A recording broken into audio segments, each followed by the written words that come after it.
તો અમદાવાદમાં નવલી નવરાત્રિની તૈયારીઓ શરૂ થઈ ગઈ છે। અનુજ મુદલિયારે 3.5 કિલોની પાઘડી બનાવી છે। ઓપરેશન સિંદૂરની થીમ પર આ પાઘડી તૈયાર થઈ છે।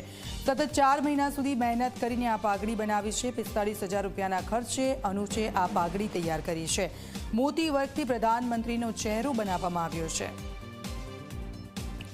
તો ઓપરેશન સિંદૂરની થીમ આ વખતે તમને નવરાત્રિમાં પાઘડીમાં જોવા મળશે। આપ જુઓ, અનુજે 4 મહિનાની મહેનત બાદ આ પાઘડી બનાવી છે અને આ પાઘડી બનાવતા 45,000 રૂપિયાનો ખર્ચ થયો છે।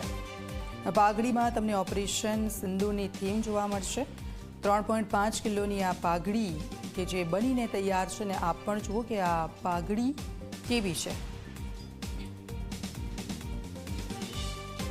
अलग अलग थीम पर पाघड़ीओ बनाऊँ छूँ। आ वर्षे भी मैं बहुत सरस पाघड़ी बनावी है जेनु नाम है ऑपरेशन सिंदूर पाघड़ी।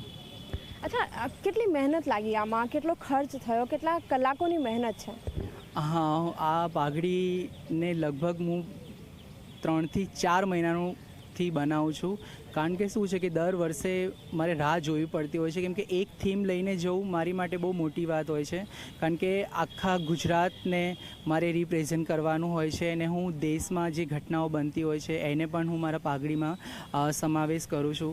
એટલે રોજ 3 કલાક 4 કલાક જાગીને રાત્રે બપોરે સવારે જેવી રીતે મને ટાઈમ મળે એ પ્રમાણે હું પાઘડી બનાવું છું।